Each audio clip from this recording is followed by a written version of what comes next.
Good morning. Welcome back to Bookeemonsters. My name is PK. It is December 31st, New Year's Eve, end of 2024. Didn't even have to cheat and look at what the date was. Today is New Year's Eve. Mary says, good morning, everyone. Happy Tuesday. Saying goodbye to the old today and welcoming in the new. Wishing the very best for everyone and lots of good books to read. Back at you, baby. May 2025 be a very good year. Kim, good morning. Going to read some short, possibly children's books today. Trying to get to my 150. Good luck. You're going to do it. I just know it. And you have a good plan. Oh, 7 more. That's not bad. You can do 7 shorter books. Mary says, hi, Kim. So, quick announcements. I do have sprints tonight. They are going to be longer. We're going to start at our regular time because I do work a full day and I'll get here as quickly as I can. It has snowed, so the roads are kind of snarly, but I am hoping to start at 8 p.m. for sprints, but then we're going to see the East Coast hit midnight. So we're going to be sprinting for 4 hours tonight if you want to hang out. Emily says, hi, everyone. Hello, Emily. Are you enjoying your 2 weeks off? I bet you are. I would be for sure. At this point, we will be having our morning show tomorrow morning, but it will be a couple hours later. I plan to sleep in a wee bit. I usually have to walk Keo by about 6:30, but then we'll be on 6:30 my time. And so we will hopefully, cross your fingers, there's enough romance books to look at. Otherwise, we'd be looking at more cozy mysteries. It's getting better from last week's holiday desert of hardly any books, but there's still not a huge full schedule yet. Emily, it's delightful. I got a lot of cleaning done yesterday. Cleaning to me isn't delightful, but it's nice to get it off your list. All right, let's take a look at mysteries and thrillers. I had to dig a little deep in Amazon, but we might have a full complement. First up, Best House on the Block by T.R. Reagan. Aspiring investigative journalist Shannon Gibbons and her family have moved into a beautiful house in the fabulous 40s of East Sacramento, where Shannon finds a fast connection with a new neighbor. Renowned journalist Rosella Marlowe appears to have a genuine interest in giving Shannon's own career a boost. As personal assistant on Rosella's new project, appearances are deceiving. Well, you should think that. Bitter, resentful, and consumed by excruciating grief, Rosella is obsessed with wiping the smiles off her contented neighbors' faces. What a good neighbor. Now she's watching closely, ready to expose their secrets dark enough to destroy lives. In Shannon, Rosella has a trusting and unwitting accomplice, but Rosella is being watched too, and when someone is found murdered, everyone on this quiet block is a suspect, because everyone has a motive. With the help of a friend, Shannon begins an investigation into the death of a person she just met. As neighbor is pitted against neighbor, the truth is much scarier than anything they imagined. Now, I don't read a lot of thrillers. I have to be in the mood, but I do read some. And I just have to say a snarky comment that I appreciate that there's no talking animals. I do appreciate that. The Drowning Game. You know, as much as I enjoy amateur sleuths and cozies and so forth, murder is a serious thing and it should be taken seriously. Oh, that's just me. Mary says to Emily, I live in Virginia, so when you are done cleaning your house, come on over. What a nice invitation. I won't let anybody in my house. It needs it badly, but nobody can come in here. The Drowning Game by Barbara Nicholas. Sisters Nadia and Cass Brenner are heirs to Ocean House, a decades-old empire that builds super yachts for the rich and powerful emirs, oligarchs, and titans of industry throughout America and Europe. Their next-generation success with the design of their soon-to-be commissioned mega yacht for a Chinese billionaire. But the sisters' entree into the coveted Asian market is tragically cut short when Cass falls from a 40th floor hotel balcony. A Singapore detective rules suicide. Nadia's been in the yacht business too long not to be suspicious, especially when she discovers Cass's involvement in dangerously illicit activities. Pulled into the same web of lies, betrayal, lies, and secrets that trapped her sister, Nadia is on the most perilous mission of her life, because uncovering the truth behind her sister's death could tear the Brenner family apart, and it just might get her killed. From Seattle to Austria to the South China Sea, Nadia must hold on to the one thing that can keep her safe. It's the Brenner family motto: trust no one. What a unique concept. Some thrillers have, it's just over and over again, the same tropes and blah, blah, blah. What a refreshing take. I don't think I'd read it, but I'd be tempted. This one is a historical mystery. Kim may go back to sleep. I was awake from 12:30 to 6. Oh, that's no fun. Yes, definitely a nap is in order. Mary, pretty much my state of affairs as well. Yeah, but seriously, nobody can come in my house. Kim, I have to straighten up before my friend comes to clean. Health issues keep me from cleaning. Oh, goodness. Well, don't wear yourself out, hon. The Serpent Under by Bonnie McBird, 6 in the Sherlock Holmes adventures. Murder, jealousy, and deceit underscore 3 interlocking mysteries as Holmes and Watson take on a high-profile case at Windsor Castle, a boy drowned in the Serpentine, and a crusading women's rights activist who suspects a traitor in her organization. The cases send them into danger into locales as varied as the palace itself, a Dockland tannery, an arts and crafts atelier, and a gypsy encampment. But is there peril underfoot as well, right at 221 Baker Street?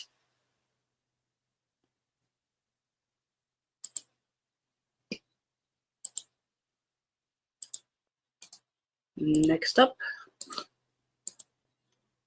The Seven by Robin Delvey. First in a possible series here. Sorry.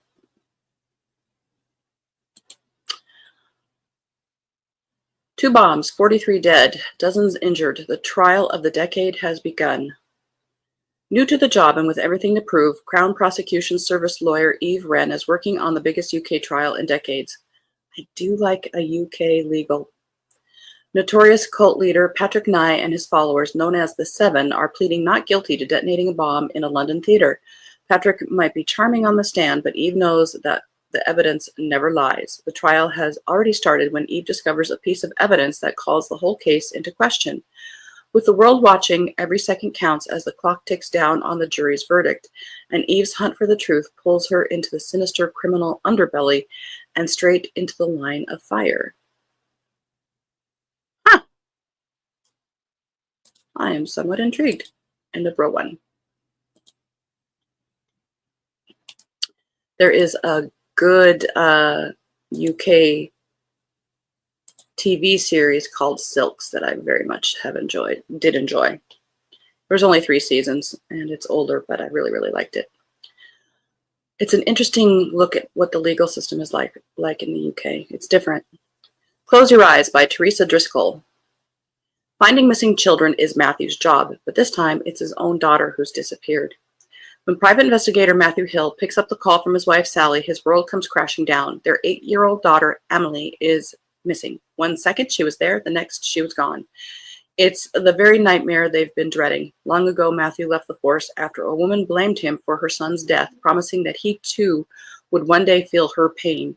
It's a threat that's hung over his family ever since, and now it's Emily's picture on the news. Matthew knows how these things go. The longer their daughter is missing, the less hope there is of finding her alive. As the clock ticks and a canal is searched, he and Sally must reckon with their greatest fear. End of row 1. No, start of row 2. Help, help, I'm lost.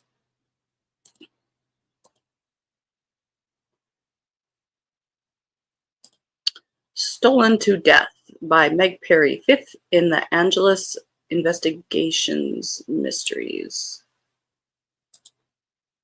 The girls I rent pay her mopping, vacuuming bathrooms. That is a very nice service that you rent from. Yes. So far, there have been several interesting ones. Love Silks too. Oh, good, Mary. You know what I'm talking about. I love that series. Jaden Perkins, age 16, is found dead at his high school track. Jaden ran track and cross country and was dressed for practice, but there are no witnesses and no obvious cause of death. The autopsy is inconclusive pending toxicology results. Carlos Morado, age 28, slides into second base at Dodger Stadium in front of 56,000 fans and doesn't get up. Everyone assumes that he suffered some kind of cardiac event, but the autopsy shows that Carlos was perfectly healthy. Jaden Perkins' parents want to know what happened to their only child, and they hire Angeles Investigations to find out. The Los Angeles Dodgers want to know what happened to their star center fielder, and they hire Angeles Investigations to find out. Each case will force Jamila, Kevin, and Rob to seek help from people they hoped they'd never have to see again, and Pete Ferguson is about to begin the best undercover assignment ever. This is 5th in that series. I bet he goes undercover with the Dodgers.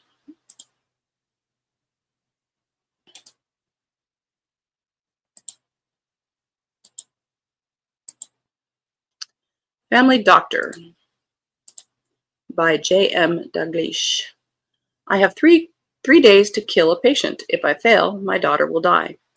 As the only doctor on a stunning remote Scottish island, I finally feel safe and happy. Here, nobody knows about my troubled past except my teenage daughter, Lauren.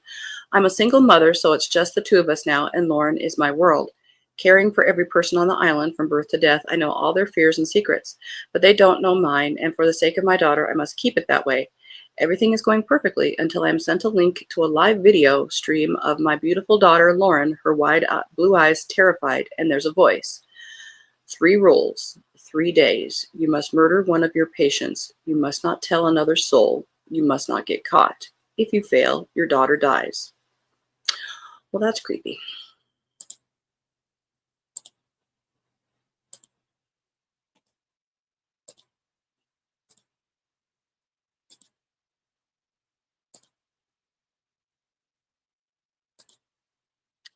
The Beast in Court, a serial killer's legal thriller. First in a new series by Ellis Keller.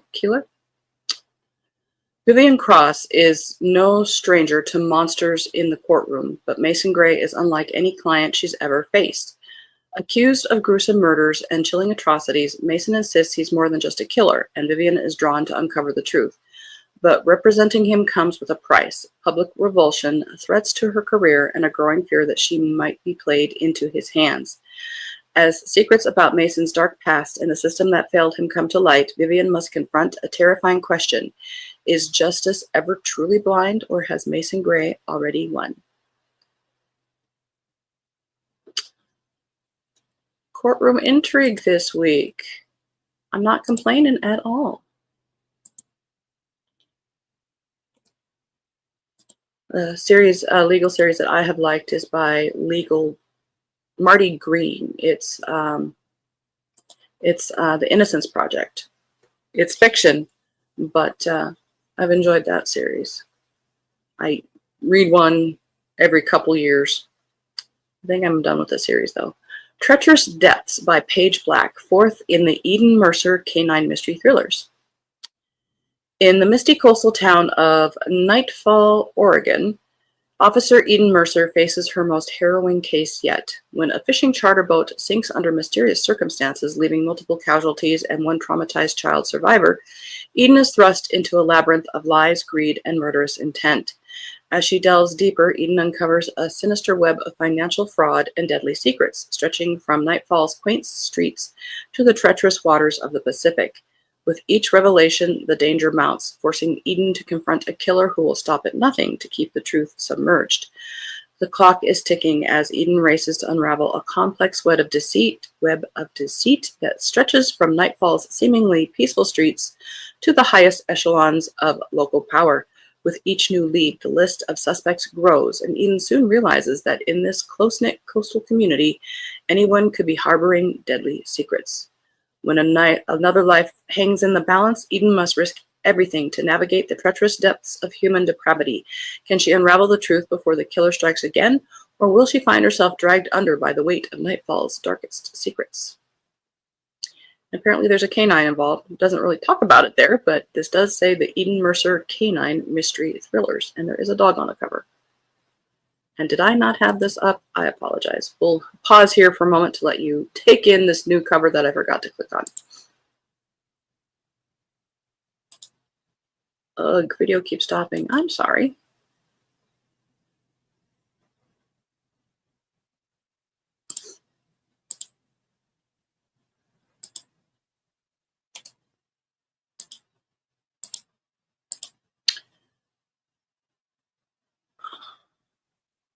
Fatal Obsession by L. Gray, fourth in Serenity Springs Mystery Series. In the small town of Eagle Falls, crime and mayhem await. P.I. Bridget Birdie Hartley is still coping with the disappearance of her sister when she receives a strange handwritten note, one pointing her to the neighboring town, a dangerous town with many nefarious activities. With renewed hope and Maisie by her side, she travels to Eagle Falls. Upon arrival, they feel as though they are being watched at every turn.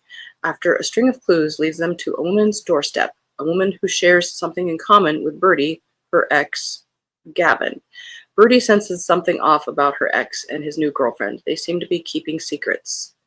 There are deadly consequences in life. This fatal obsession might just lead to her last breath. That is a really choppy description. I wonder if it's written by an AI. It just doesn't flow.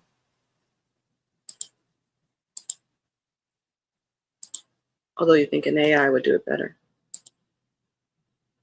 I don't know. It just wasn't a good description.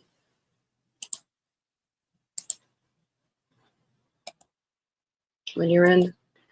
Ugh, I hate it when that happens. I'm sorry, honey. The Perfect Boyfriend by S.E. Lines. Lines. I know it's him. He says we've never met. Why would he lie? Her. When I see him, my heart stops dead, and I tell myself it's impossible, but I would recognize those striking pale blue eyes anywhere. It's him, the high school boyfriend I adored, until the day he vanished without a trace. I run towards him, my pulse racing. He turns politely, a puzzled look on that familiar face. I'm sorry, he says. Do I know you? I need answers. I'm certain he's lying. I just have to prove it. Him. Of course you recognize me. Always so keen, always trying to do right by everyone. It's typical of my bad luck that we happen to run into each other. I left this place for a reason. One you never knew, and now I'm back. I have plans. And I'm afraid, my dear, that you're getting in my way. ... This does not sound like The Perfect Boyfriend. And that's all we have for today. Hopefully we have some good ones for tomorrow. So, Drowning Game was interesting because it was a different concept. The legal ones are interesting. The baseball one's interesting. I think that's it for me.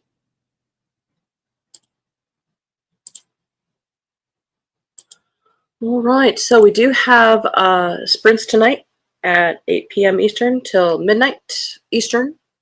Gonna see the East Coast come into the new year for you. I am off tomorrow, but we do have the morning show. Cross your fingers. If there's not enough romance, we will continue with the cozy mysteries and figure out what to do on Friday. Let's see what else. I started a new project for myself.